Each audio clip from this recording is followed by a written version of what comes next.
स्वप्न पडलं, स्वप्नामध्ये लग्न झालं, लग्न झालं, त्या स्वप्नामध्ये पोर झालं. या बायको म्हणते तिकडं सरा, सरलं. दुसरं पोर झालं, तो म्हणतोय चांगला, अगं याच्यावर जागा होणार नाही पलंगावर, आपण खाली झोपू.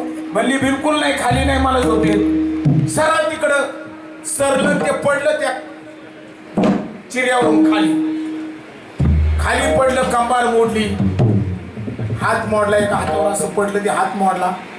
दुसऱ्या दिवशी सकाळी ज्या वेळेला मंडळी गावातली आली, बघितलं तर याचा हात मोडलेला, कमरेमध्ये मोडलेला. पुजारी बाबू काय झालं? म्हणले काही नाही, काहीतरी झालंय.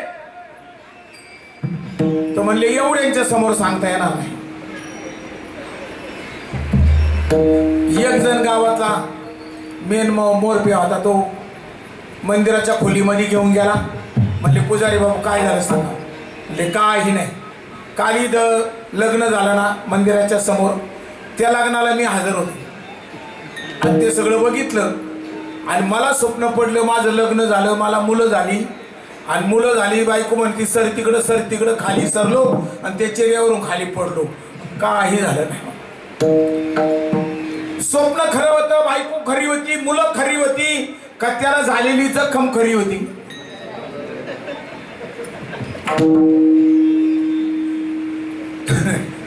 तुमच्या भाषेत सांगा, मला कळू द्या. स्वप्न पडलेलं खरं होतं, स्वप्नात लग्न झालेलं खरं होतं, स्वप्नात बायको केलेली खरी होती, स्वप्नात पोरं झालेली खरी होती, का हा पुजारीचा चिऱ्यावरून खाली पडला, त्याचं कंबर मोडला, हात मोडलं, ते खरं होतं? मला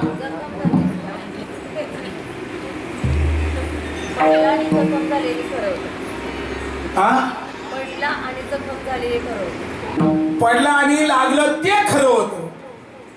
पण कशामुळे पडला? जर स्वप्नातली बायको, स्वप्नातली पोर जर कंबर मोडीत येत, हात मोडीत यात,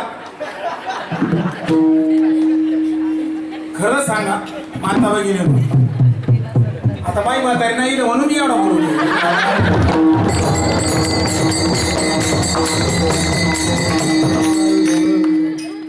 जिवंत बायका काय करीत असेल? जर स्वप्नातली बायको जर याचं कंबड मोडीती, स्वप्नातली पोर हात मोडीत यात, काय करावं आपण? सांगण्याचा मतीत अर्थ समजून घ्या माय बाप्पा. हा झाला दृष्टांत. याचा सिद्धांत असा आहे, ज्ञानोबा म्हणतात, ज्ञानदेव वाणे पाहता पाहिले, ज्ञानदेव वाणे पाहता पाहिले, ज्ञानदेव वाणे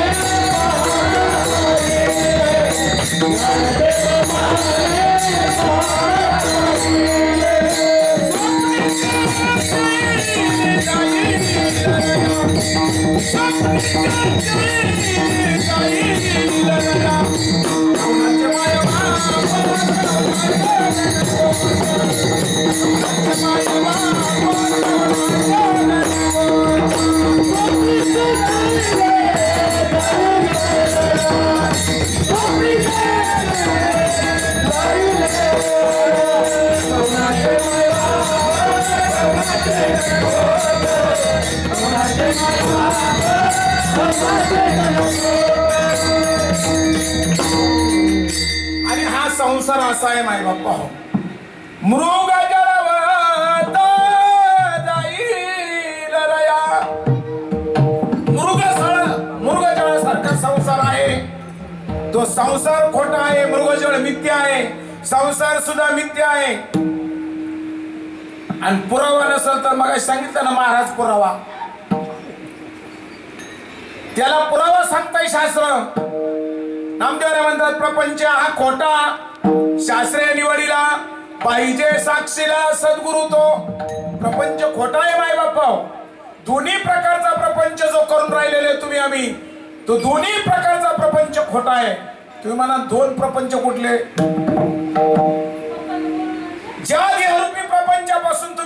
प्रपंच करता तोही प्रपंच खोटा आहे आणि हा देहरूपी प्रपंच सुद्धा खोटा आहे. कारण देहरूपी प्रपंच म्हणजे तुम्ही आम्ही नाही, तुम्ही आम्ही कोणी सोमाजी गोमाजी कापसे नाही. ज्ञानोपराय ज्ञानेश्वरीच्या 17व्या अध्यायामध्ये सांगतात, तुम्हाला जन्माला आल्यानंतर नाव ठेवलं का पोटातच नाव ठेवलं? कीर्तन पाहिसलाय शिवाची भेट व्हावी असं वाटते का? कोणला वाटत आहे? कोणला वाटत आहे? सगळ्यांना वाटत आहे शिवाची भेट व्हावी, आम्ही शिवरूप व्हावं असं वाटतंय. म्हणजे मी आई व्हावं असं वाटतंय, पण ती म्हणती नांदायला नको. भाषा कळते ना माझी? ती मुलगी म्हणते मला आई व्हायला आवडतंय, पण मला नांदायला आवडत नाही. त्या बापाने ठेवले का नांदण्याशिवाय आई होणं? आई व्हायचं असेल तर नांदावं लागेल ना. मग आम्हाला शिवाचं दर्शन व्हावं असं जर वाटत असेल तर ज्या रीतीनं साधू संत गेले आणि त्या शिवाला आपलं करून घेतलं त्या रीतीनं आपल्याला जावं लागल. त्या दिवशी आपल्याला शिव होता येईल. आम्हाला शिवच व्हायचंय म्हणून परवडत आहे, म्हणून भक्ती आहे, गंमत नाहीये. मिरची चावली तर किती दिवसांनी अनुभव येतो आपल्याला? मिरची चावल्यावर किती दिवसांनी गोड लागते?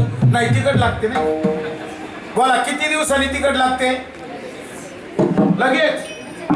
गुळ खाल्ल्यावर किती दिवसांनी गोड लागतो? कान फटात वाजवल्या वेदना किती तासांनी होता? महाराजांनी माईक मधून शिवी दिले तर किती तासांनी राग येईल तुम्हाला? लगेच. मग नारदाच्या गादीवर उभं राहिलेल्या महाराज लोकांनी तुम्हाला काय सांगावं? म्हणले म्हणा रामकृष्ण हरी, करा पंढरीची वारी, देवी तुमच्या घरी. कधी पासला पडले हो?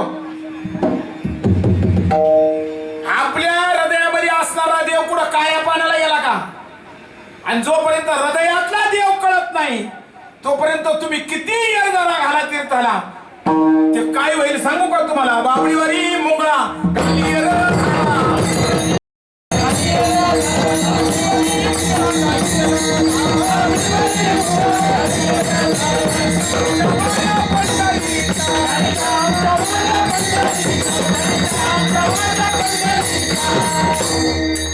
हे प्रमाण संतांचं नाही बरं का, माझ्या डिक्शनरीतलं. आमच्या तशा वाऱ्या होतील आणि आम्हाला जर शिवाचं खऱ्या अर्थाने दर्शन जर घ्यायचं असेल तर आम्हाला संतांचे विचार ग्रहण करावे लागतील. पंढरपूरला आम्ही वारीला जातो आणि पंढरपूरला वारीला जातोय म्हणजे कोणाला देवाला भेटायला निघाले ना. मग देवाला भेटायला निघालेला असताना विठोबा रुक्माई विठोबा रुक्माई असं भजन म्हणत जावा ना. ते वारकरी अडमटत ज्ञानोबा तुकाराम ज्ञानोबा तुकाराम असं का म्हणत जात्या तो? मी नाही गेलो कधी अजून. गेलो तर एकदाच मधूनच फिरून आलो.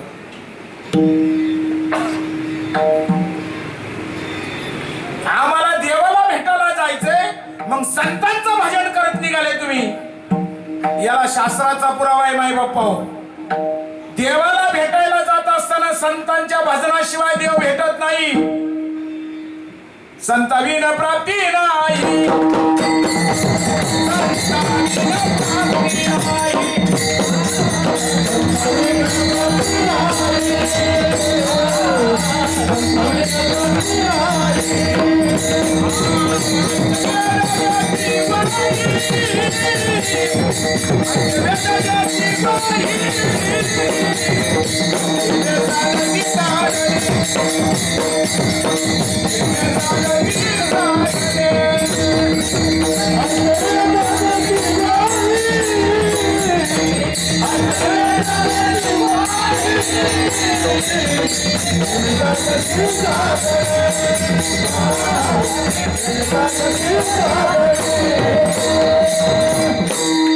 संताविन प्राप्ती नाही ऐसे वेद देती वाही. वेदांनी वाही देऊन सांगितलं, जोपर्यंत खऱ्या अर्थाने आपल्या जीवनामध्ये संत येत नाही, मंथन पंथन महाराज लोकांचा सुळसुळक सुटलाय. एक दगड उचलला का 10-12 निघत्यात. आपण जवळजवळ सगळे गाठावरचे आहेत ना. याच्यासाठी आलो इकडे. तुम्ही आले काय? मी 36 वर्ष सर्व्हिस केली, BST चा ड्रायव्हर होतो मी. भेटावला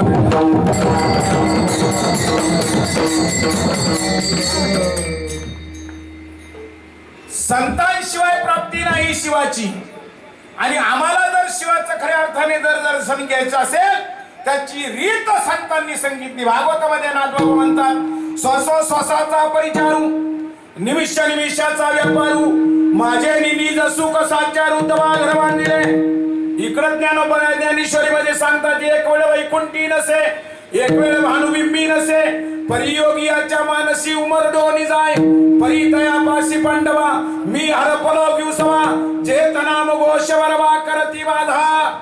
ज्या ठिकाणी माझ्या नामाचा जे घोष चाललेला आहे त्या ठिकाणी माझे साधू संत सांगतात, माझे भक्त गाती जेथे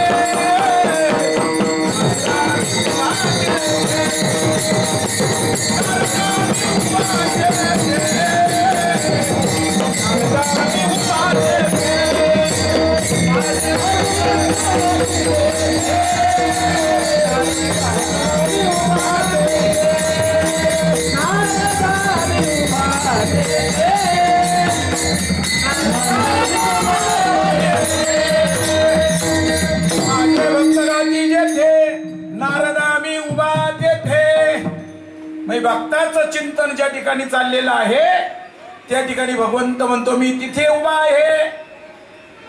सावता महाराजांची कीर्ती ऐकून काशीचा एक पंडित सावता महाराजांना शोधायला आला. म्हणले सावता महाराजांची कीर्ती त्यांनी अशी ऐकली. म्हणले सावता महाराजांच्या मळ्यामध्ये लसूण मिरची कोथंबिरी अवघा झाला माझा हरी. म्हणले याची लसूण मिरची कोथंबिरी हरी आहे. तुमचं काय म्हणणं आहे का नाही? हरी आहे का नाही लसणात कोथंबिरी मिरची? आमच्या डोळ्याचे खासड झाले, आम्हाला दिसत नाही. त्याला आम्ही काय करावं?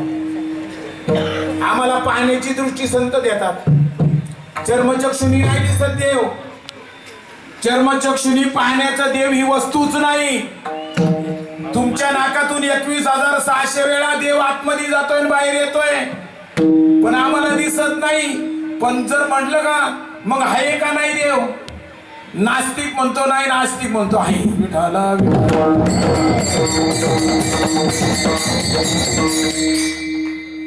देव आहे. आणि ती कीर्ती ऐकून तो पंडित शोधत शोधत शोधत शोधत आरणगावला आला. आरणगावला आल्यानंतर त्या पांडुरंगाच्या मंदिरात गेला आणि त्याने कोणाला तरी तिथं वारकऱ्यांना विचारलं. म्हणले सावता महाराज.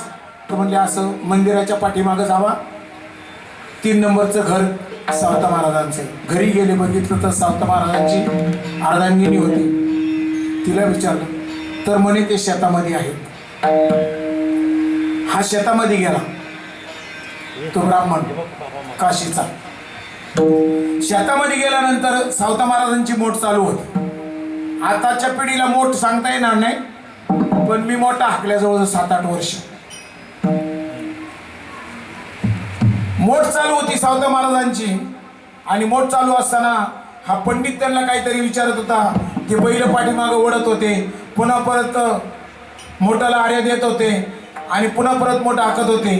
ऐकता ऐकता सावता महाराजांना म्हटले, अहो तुम्ही 2 मिनिटं थांबवू शकत नाही का? मी काशीवरून आलोय.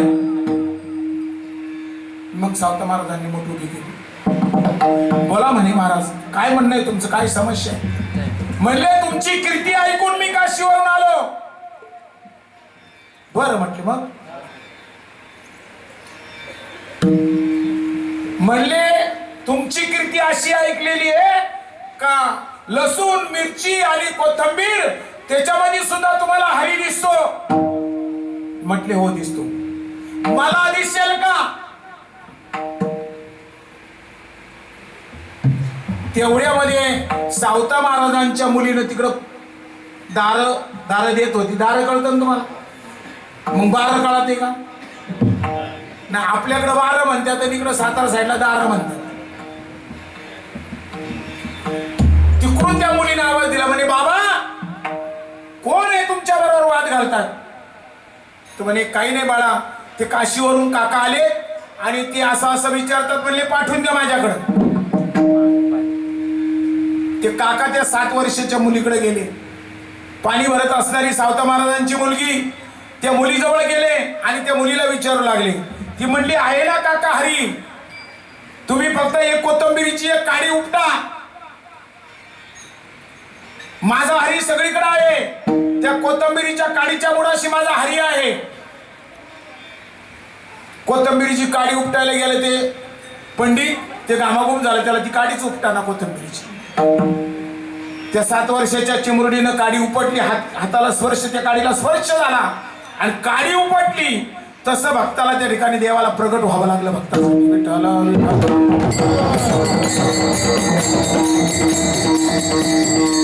मथुरेमध्ये दही दूध तूप लोणी विकायला घेऊन गोपिका जात होत्या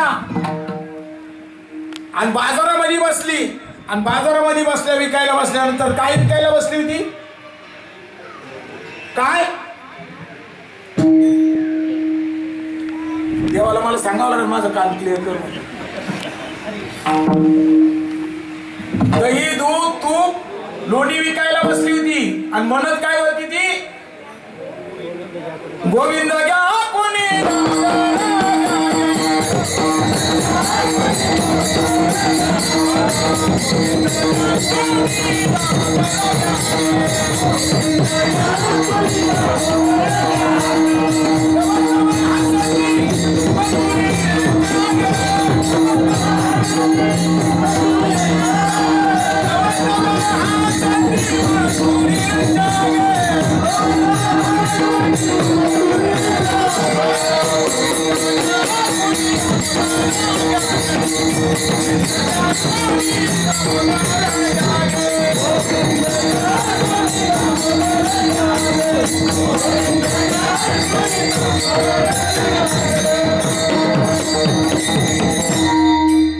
काय होतं तिच्या मडक्यामध्ये?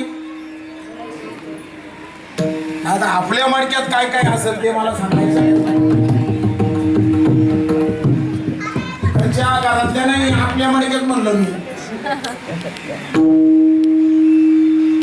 आपल्या मडक्यामध्ये संसार भरलेला आहे, दुसरं काय बाबा आमच्या मडक्यात?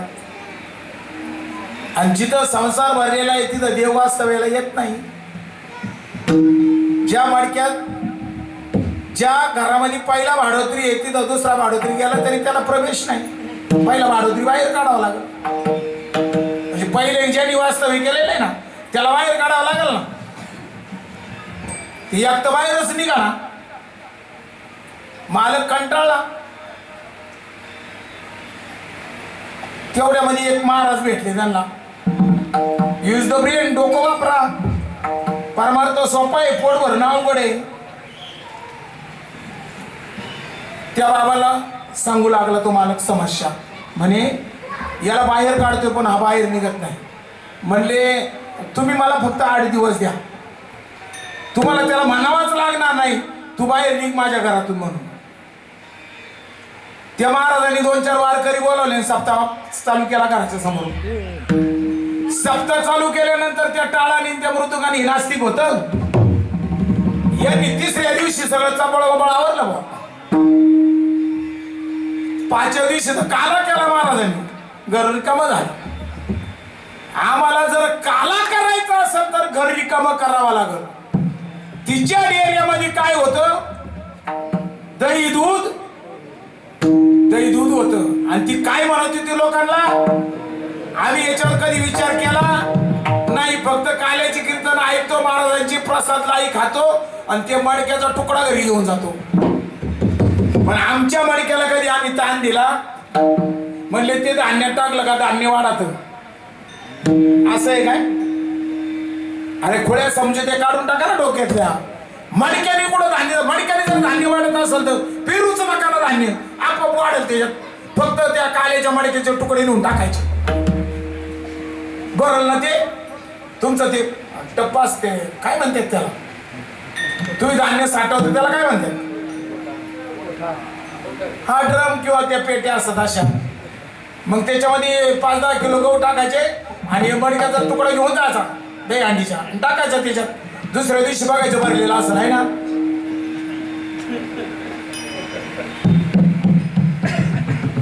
खोळ भरलंय का नाही आपलं? खोळ भरलेले आपल्याला काय होतं त्या मडक्यामध्ये. आणि एक गिराईक आलं, धाडस करून आली मथुरेतली एक गवळण आली आणि थोडी थोडी मानित होती, जास्त नव्हती मानित देवाला, पण थोडी थोडी मानत होती. पण तिनं धाडच केलं. म्हणे ही म्हणती ना गोविंद घ्या, कोणी दामोदर घ्या. ती म्हणली हा म्हणली मला 5 किलो गोविंद दे. आता ती भावरूड झालेली होती ती गोपिका. तिनं आतमध्ये ते भांड दही काढायला घेतलं, आतमध्ये घातलं आणि आतमध्ये घातल्यानंतर तिच्या हाताला जावाळ लागलं कृष्णाचं आणि तो कृष्णच वर आला तिच्या बरोबर. आणि त्या कृष्णाला जसं बघितलं मथुरेतल्या गवळणीनं तशी पशान झाली. मला सांगा, जर आता तुमच्या समोर जर देव प्रगट झाला तर तुम्ही काय कराल?